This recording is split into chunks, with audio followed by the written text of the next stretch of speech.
Welcome to the Vision Driven Marriage Podcast. If you're struggling in your marriage, or maybe you're wondering if it's even salvageable, before you give up or before you let things get too hard, let us come alongside you and help you solidify your marriage. We offer biblical encouragement and insight to help you strengthen your marriage.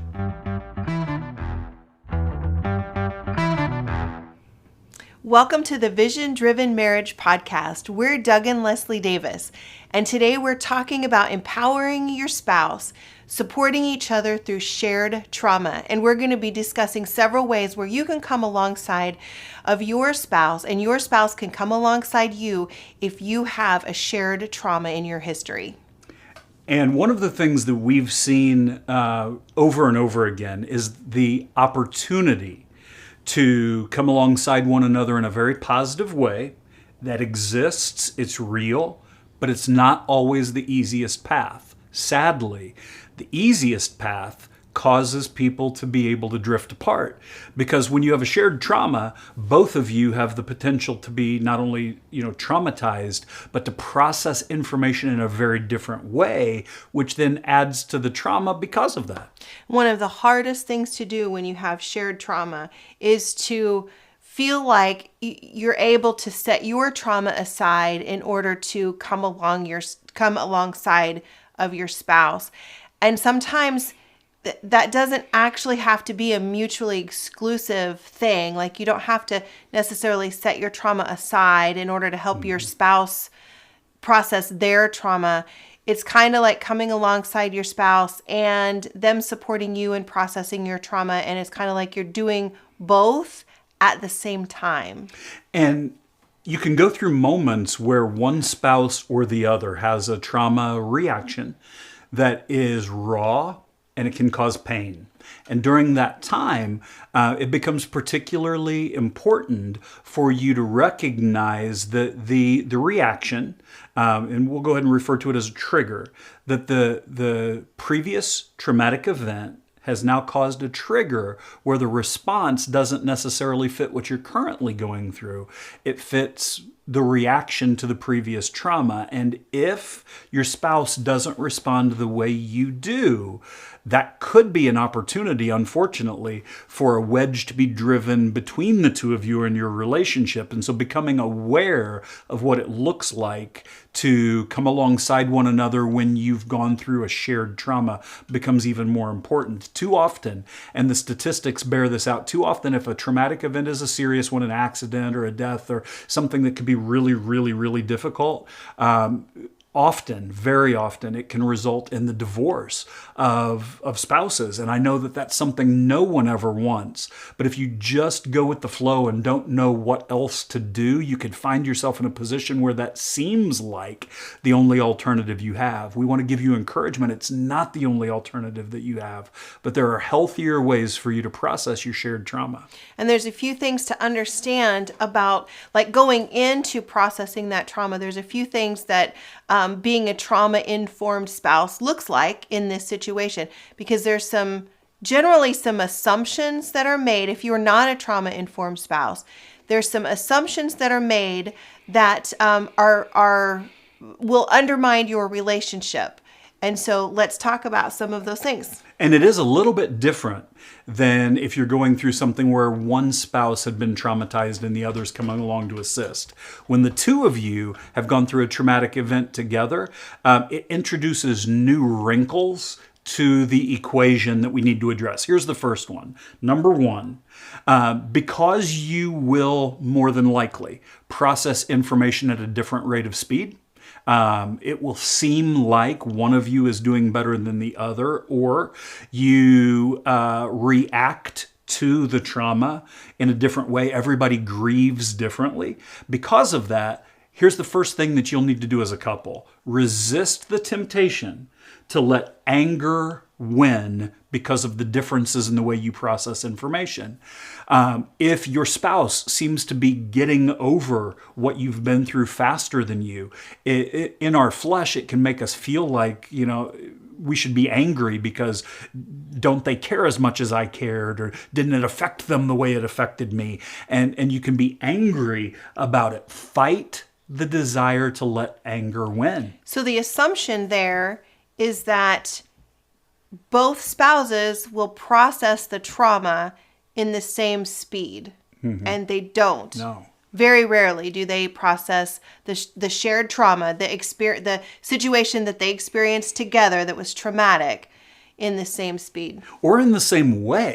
Some of us process trauma by lunging headlong into the things that will allow us to face our fears and move forward, and others have to have a moment, and the moment may be a long moment, where they avoid anything that could remind them of the trauma until they feel like they're in a healthier place. And, there's so many differences in the way we grieve, differences in the way we process information, differences in the speed in which we move forward, that it can feel like a thing that will divide the two of you in your marriage. Don't let anger win. So what you can do is make sure that when you're not feeling the emotional pain of the trauma, so when you're not triggered, continually have communication about what you need and ask your spouse what your spouse needs, because the reactions will be different. Yeah, I think, depending on what your trauma reaction is, whether it's a fight, flight, or freeze reaction, that's how you processed it, or that's how your body decides what you're going to do in the midst of that danger, right? Then the fight, flight, or freeze, if your spouse has a different reaction than the fight, flight, or freeze, whatever your reaction is, if your spouse's is different, and you assume that they should be behaving the same way that you are behaving regarding that trauma, that shared trauma, then that assumption can also lead to a bout of anger. Right. And also the traumatic event, you may have part of it that's shared and part of it that was not.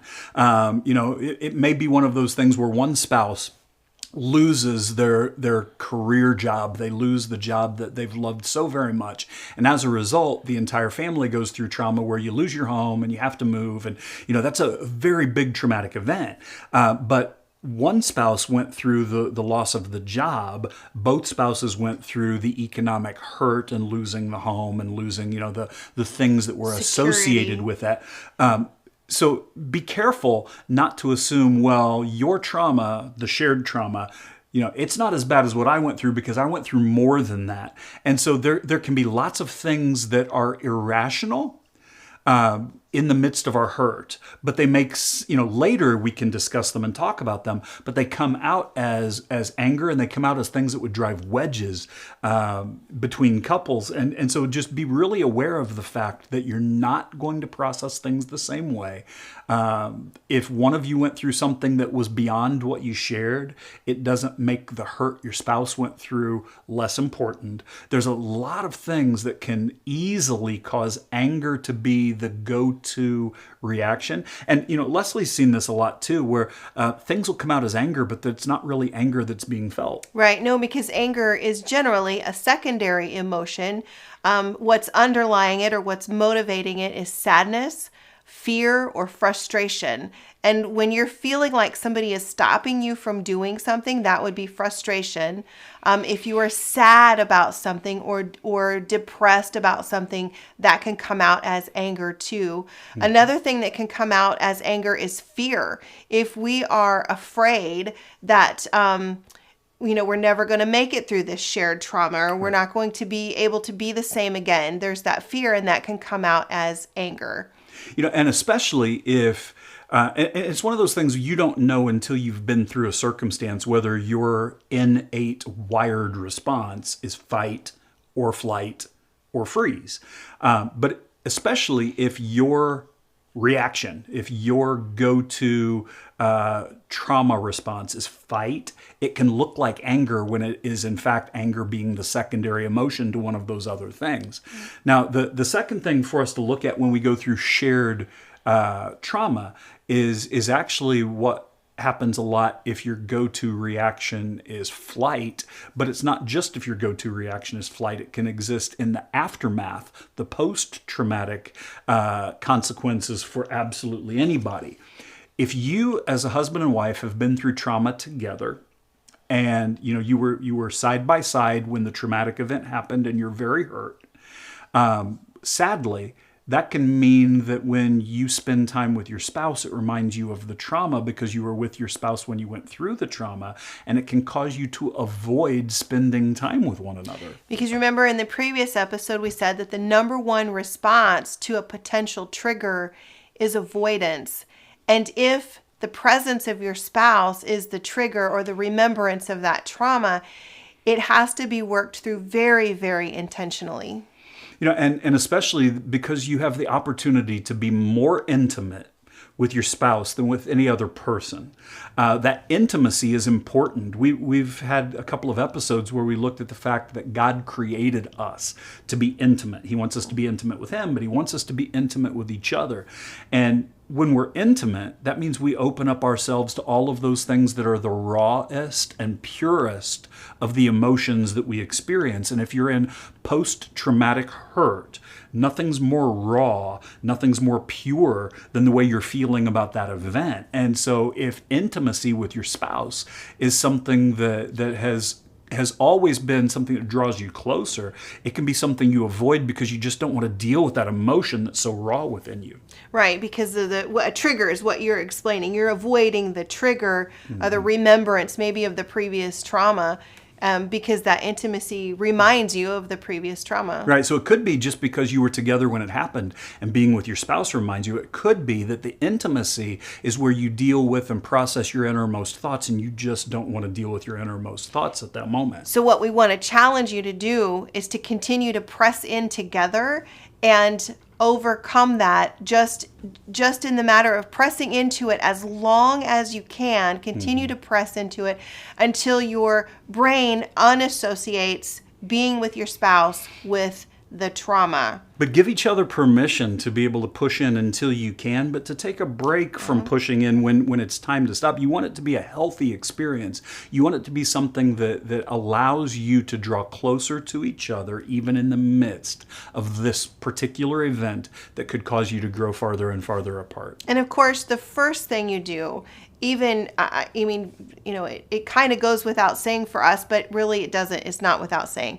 The first thing you do is to commit this process to the Lord. Yes. Cover it with prayer. Cover your spouse with prayer. Cover yourself with prayer. Because when you press into this and it is a remembrance of the trauma, then Satan has an opportunity to come in and just infiltrate that with so many lies. And you just absolutely need the covering of the Lord and the covering of prayer in that process.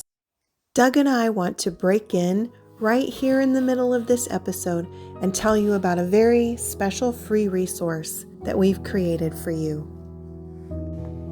We know that most couples don't know how to begin a journey to spiritual intimacy. Some couples are just trying to stay on the journey to physical intimacy.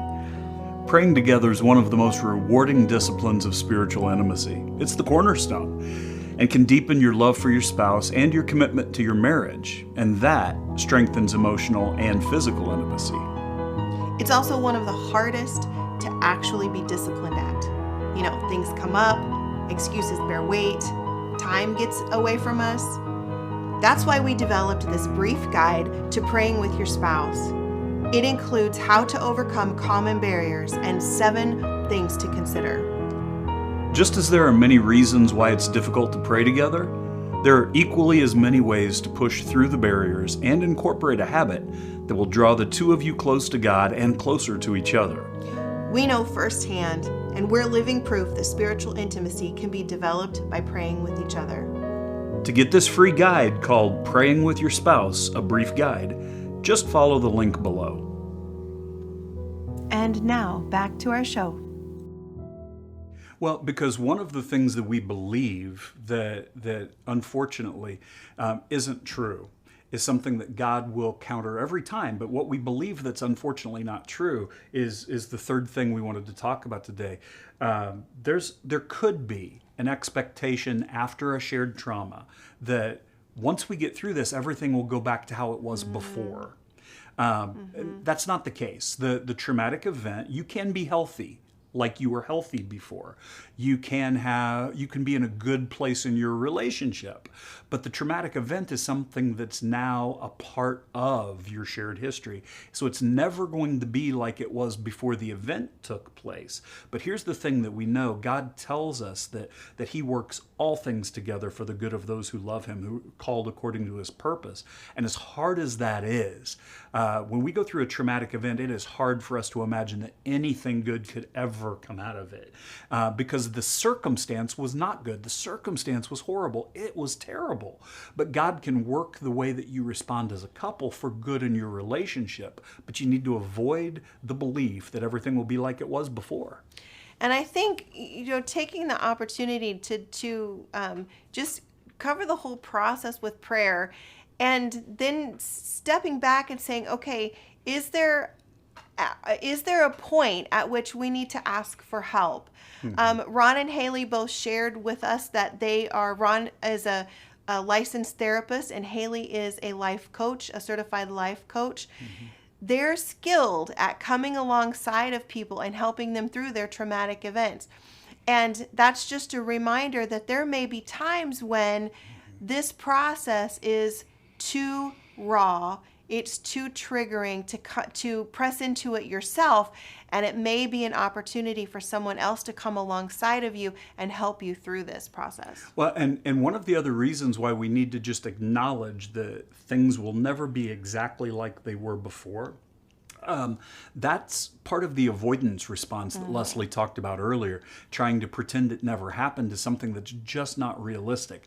The question instead becomes, what is it that we can do to be able to actually move forward in spite of this? Not as if it never happened, but in spite of it. What are the things that can happen in our relationship and in our lives that can make us better, even though this circumstance is a horrible thing that we wish we'd never had to go through? And I think the key word there is better.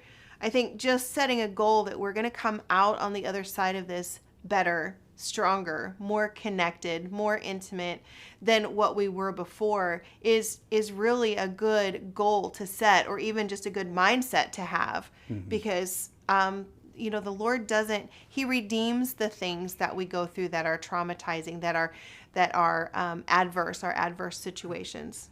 And one more thing that I'd like to share with any of you who have gone through shared trauma is this. Be able to continue to communicate with one another even when you're thinking things through and you haven't come to a conclusion. You're just thinking out loud. Be able to do that together so that you can come alongside one another and share the raw nature of what you're feeling in such a way that eventually you'll be able to go from where you currently are hurting to a place where you are able to overcome the hurt together. And again, not that it goes away, but that you're able to overcome it together. So if there's something that, I really don't like this circumstance so much that I don't want to do the things I used to love to do, share that with your spouse. There's no one else who could possibly understand the things that you're dealing with that cause you hurt better than your spouse. And in shared trauma, that becomes doubly true because they also went through the trauma with you. But let them know what you're dealing with. And I think one thing to remember as you're processing this and talking to each other about this, one thing to keep in mind is that while you both experienced the same situation, you're both going to have different points of view on it. And it's a different, not just a different point of view, but different feelings about it. And be able to sit with your spouse and possibly kind of take in their point of view and how they feel about it, and vice versa, so that you have an understanding that this shared trauma may have affected your spouse differently than it affected you. And as you continue to have that communication, you're going to find something that's a little bit strange, but I want to encourage you through it. You're going to find out that the way that you felt about it, now it's a couple months later, you're talking about how you felt about it, and the description of how you felt is starting to change. And it could be frustrating. You say, well, that's not the way that, a month ago, that's not how you said you felt about it. Now you're feeling a different way. Let me encourage you. Very often, that's the process of healing. It looks a little different, and it's not that one feeling replaced the other, but now you're able to express the other things that were going on. And so continue to have that communication. Understand that there's going to be things that are going to look a little different as you move through the process. It doesn't mean that, you've changed the way you felt about it. It's the process of healing that you get to go through together. And remember, if you're feeling stuck, it's okay to reach out for help. No matter who you are. Again, we were so blessed to be able to hear from Ron and Hailey Wood. And as Leslie mentioned, Ron is a counselor and Hailey's a life coach, and they have sought help from others as well. And so just understand, no matter who you are, what you're going through, it's okay.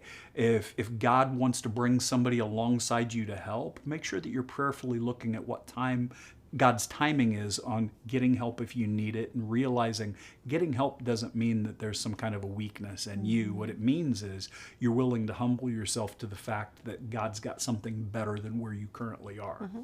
Absolutely. I don't have anything to add to that. And so today we have looked at how to empower your spouse as you've gone through shared trauma. We want to encourage you. Just dig into the opportunity to share these opportunities with your spouse as you work through your grief, as you work through the things that you're dealing with. Don't be afraid to get help. And most of all, seek after God's leading. We're Doug and Leslie Davis. This is the Vision Driven Marriage Podcast, and we're praying that God will solidify your marriage.